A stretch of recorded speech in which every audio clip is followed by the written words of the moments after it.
Yeah. Of course our tech crew has Starbucks. Everyone turn around and wave at the wonderful girl in the back and say, thank you! Because you can hear me now, because I was talking to myself, which I do often, but don't worry about that.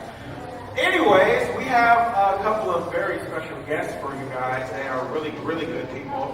I have a question for you guys. How many of you have ever heard of the game called Prince of Persia, Sands of Time? Nice, remember that game? Who actually beat it? A lot less hands. You guys are lazy gamers. Come on now. God. All right, you ever heard of course, you anime fans, you should know a show called Naruto, right? Are Naruto fans in here? All right, all right. Well, I have someone who actually was kind of a really amazing guy on that. He also was in a little show called Afro Samurai. He played a guy named Chino. I want to introduce one of my good friends, good people. Come on out, Mr. Yuri Lowenthal. Get out here, man. Wait. You better have heard of some of those things. Hold on, wait a minute. Weren't you Johnny earlier? Oh, wait, hi, I'm Johnny Akbash. See, this is what you deal with when you play too many characters. You start thinking you're the voice actor. I know. How you doing, man? Me and Johnny get interchangeable on it. It's okay. Yeah, how you this about works. We're all short people. It doesn't work. I have one more person coming out. You guys might know this guy. He's I know. Thing. Oh, you know him. In the biblical sense. Uh-oh.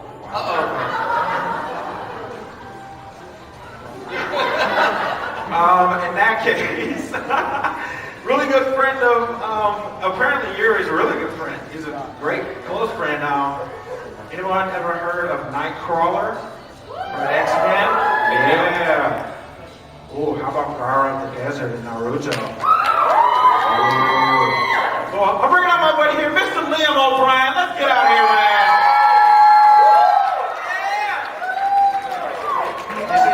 You guys know each other. See, they do know each other really well. Tell me what you want for Christmas. Take photos. Just You didn't ask me to sit in your lap. Fine. I thought I was the sexy one in the room. All right, good. So how are we doing, gentlemen? Well, thank you. Yes. Dude, what? You just drove in. I just got out of a car. I just deposited my family downtown. I just got here. This is Nevada, right? Sounds like If you side by side, you'll burn to death in the desert. Oh, well, there you go. So it is Nevada. I just got brought in through a back door like Sinatra. Can I see all the costumes we have today? I haven't seen any costumes. Yeah, come on, stand up, cosplayer. She wants to see how good you guys look. Very nice. Yeah. Ooh, Very nice. Very nice. That thing I need tonight for the dance. I mean, just right there. Yes, Outstanding. Wow, that's an 8-year-old girl with a big dude costume on. That's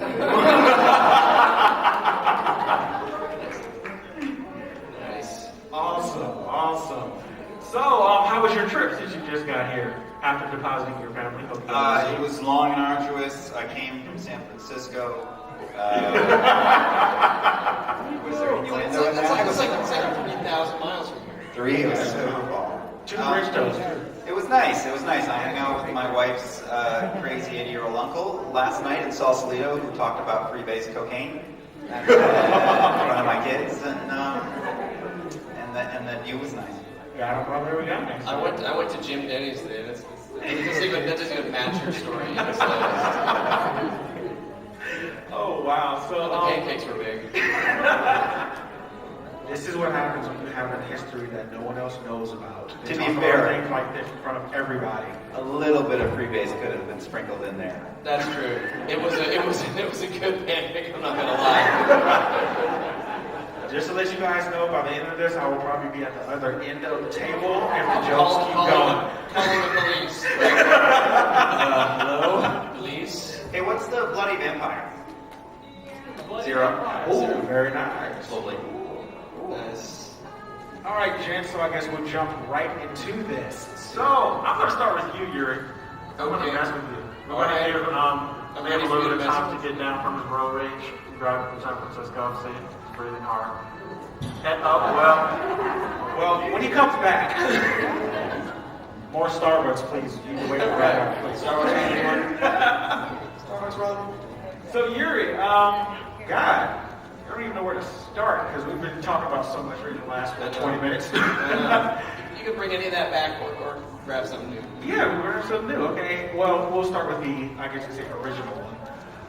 So, what really got you into wanting to be a voice actor as opposed to doing other things, which I know you do a lot of other things, but what really drew you to being a voice actor that you really liked about Senator Park? Well, I mean, I grew up doing, I grew up watching cartoons, and I started watching anime before I even knew it was anime. When it was called Star Blazers and Speed Racer and Battle of the Planets. And,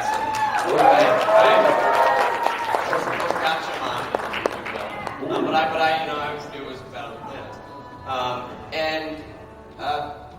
But I never thought about that as any kind of job. I just loved that stuff. And so when I got into acting, it wasn't to do voice acting per se. It was because I liked acting. I got into theater like in my last year of high school. It was something I always wanted to do, but then I was doing sports or something else, and I always took a back seat. And I was like, oh, I'll try that next year. And finally, my senior year of high school, I thought if I didn't try it now, I probably wasn't going to ever. And I tried it and fell in love with it right away. But then then it was sort of a long road, in college, and then I was working after college, and I was always sort of doing it on the side, and I decided, I got to give this a shot. I don't want to look back 20 years and go, oh, I had so much fun acting when I was in high school. I wonder if I could have, blah, blah, blah. And so I moved to New York and was doing a lot of theater and like experimental basement, like more people on stage than in the audience theater, for like 6 years. Had spoons as your fellow actors? Yeah. With a cup of grape juice? Tentacle grape? Yeah, tentacle grape. Tentacle grape, everyone. I've already had one today. That was the best long day's journey into night. I did a play in New York that I'm going to describe, and you're going to go, what? But it worked. It's a 2-act play. The first act is basically The Jungle Book, and the second act is Apocalypse Now. And all the characters from the Jungle Book then take their respective characters. They turn into the characters from Apocalypse Now. It's something you could only do in a basement in New York. It was called Even the Jungle. But then I did like 6 years of acting in theater and some independent movies here and there in New York, and not making really any money at all. I was doing 17 other jobs at the same time and living in a closet. And then I moved out to Los Angeles. And along the way, married somebody who did a panel earlier named Tara Platt. Thank you. I'm biased. I'm glad somebody else feels the same way I do. But then when we got out to Los Angeles, it's hard to make a living as an actor. You still have to do 17 jobs while you're trying to find that job. And so we were exploring any other options we could that were along the lines of acting. And Tara said, well, what about voiceover? And I thought, for some reason I didn't even think of that, despite the fact that I've loved video games and cartoons since, even old-time radio shows since I was a kid. I never thought about that as a job. And so we took a class, because neither of us knew anything about it, sort of a basic intro class. And then recorded a demo, which is, something you need if you're, so you can send it off to people so they know what you sound like and see what you can do. And got one little job, and then that job led to another job, and then I got an agent, and that agent was able to send me on other stuff, and so it started to build from there. And I really, because I'm basically 12 years old, I'm 5. Basically, I'm 5 years old, and my imagination is still really huge. It's a huge component to what we do, because we work in a dark room, usually by ourselves, and we have to create these characters, and I really took to it because I've never let my imagination, die. And clearly neither have any of you, which is why I love comedy conventions. And that's where it started. We really took to it, and it's been amazing. See what that tentacle grape gets you, man? I know! I was the first spokesperson for Tentacle Grape. Does anybody know that? Yes, he was, actually. If you go online and look at Google Tentacle Grape Yuri Lowenthal, it'll probably come up with my testimonial, which was the first testimonial. It's a journey of all really good voice actors. Remember that. So go grab you a bottle. See, that was a market promo right there. See? I don't even make any money off that. So, since you actually made the point we were talking about earlier, what is it like being a voice actor in the studio? You know, something we were actually talking about earlier, because a lot of people who are trying to get into voice acting and get into acting find out that it's very different, especially since you're a lot of times by yourself. You know, so what is it like basically being in that booth by yourself a lot of times when you're creating characters, or even just jumping in and saying, yell, scream, do this, or say this about 80 times because you're on the 1500 take and it's 2 o'clock in the afternoon and you've been up for 12 hours? Well, maybe you want to jump in on this one, because I know you've seen it from both sides now. Oh, yes. You've been in the booth as an actor as well as directing people, if you want to. I don't know. I mean, you know, not to sound snotty or anything, but it feels easy to me. It just feels easy to me. For a long time, I thought, like, hello? All right. But my origin story is exactly the same on a side note. I was a nerd, decided to be a serious actor, then eventually figured I could put the chocolate and the peanut butter together. There's two kinds of actors that I believe that do what we do. Yuri and I are in one camp, which is that we're nerds, we are nerds, we love it. There's another group who just were not nerds, and they focused on acting, they wanted it, and we're like, what the fuck is this? I'm a ninja? Okay. This is not how we do it on CSI, it's not how we do it on CSI. But it was our folklore and mythology when we grew up. We loved that shit, and now we're doing it. We looked up to it as kids, and now we're sort of taking the torch and carrying it on. It's a dream come true. But at first, when I got into the business, I thought, oh my God, I've stumbled into this nook, and I can't tell anyone else about it because everyone else is going to raid the cookie jar too, and then I won't get to do it anymore. And I thought, like, I don't know, I didn't think I had any kind of knack for it. It just was, I lucked out. I just lucked out. And then as I spent more time in the business, and certainly when I began directing and bringing actors in, it's not as easy as I thought it was. It's just like this subset of skills and being able to play. It's the same thing you did when you were kids playing Don't Touch the Lava. It's the exact same thing. And being able to just shut off your disbelief and say, I'm, a 15th century monk, or I'm a caveman, or a ninja, or what have you. Or oftentimes a combination of all of those. Yeah, I mean, and oftentimes, more often than not, it's, we're solo in the booth, having to create that world with the help of the director. I mean, the directors, as an actor, the directors are lifeline, because oftentimes we'll wander in, they'll say show up at 9 a.m. and work on this thing, and in the on-camera world, they send you a script, and sometimes you can talk to the director beforehand, and they'll have a table read, and you can discuss character and what works and what doesn't work. And in the voiceover world, most of the time, you don't get to see the script until you show up at 9 a.m. and then maybe you have 10 minutes for them to sort of debrief you. Sometimes not even that. So you've got to really make your decisions really quick, and that's where the director really comes in handy, and it's of huge importance for this, because the director they know what the project's about, and they know who the characters are and how the characters interact. So when we show up as actors, they let us know exactly what we need to know to do what we're going to do, because we don't know anything about it for the most part. Anytime you've really loved something that you've seen, there were good actors and a good writer and a good director. If you only have two of those, or if you only have one of those, it's never going to be as good. If you have an actor like Yuri, but a director who's like flipping burgers, going, okay, next line, what? Okay, I want to get out of here and play golf. Next line, good. Okay, he's shouting in the original and you're shouting, great.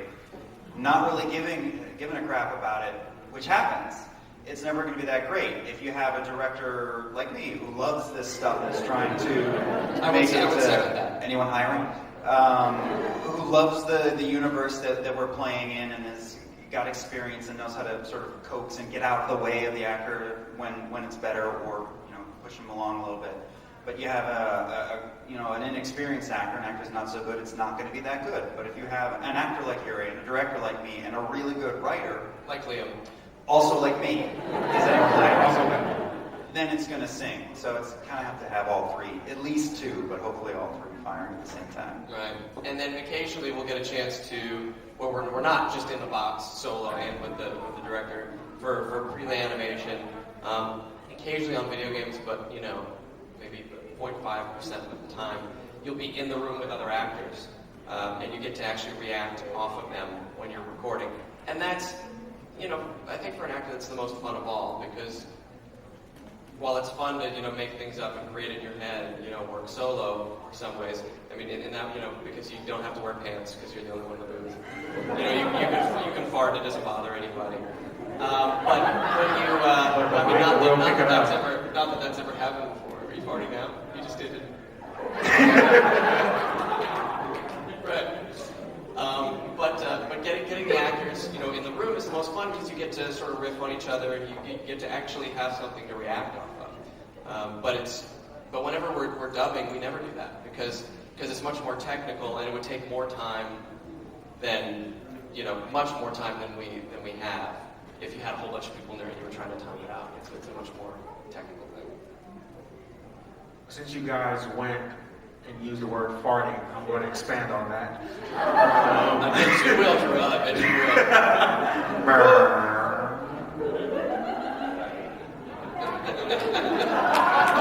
Like he said, like the man said, he's going to be all the way over on the other end of the table by First the time move of the panel. Actually, Johnny brought it up earlier, just about funny things that the mic picked up, and I've actually even had my own funny experiences of scratching places on my body. No. And by no, he means yes. No means yes. No means yes. Yes, it is. So what are What's some that of the sound? It's like someone's wringing out a starfish or squeezing a whoopee cushion full of pudding. What is that sound? See, apparently Liam was my director and I did not know it. What were actually some of the quirkiest things that happened to you guys while in the booth?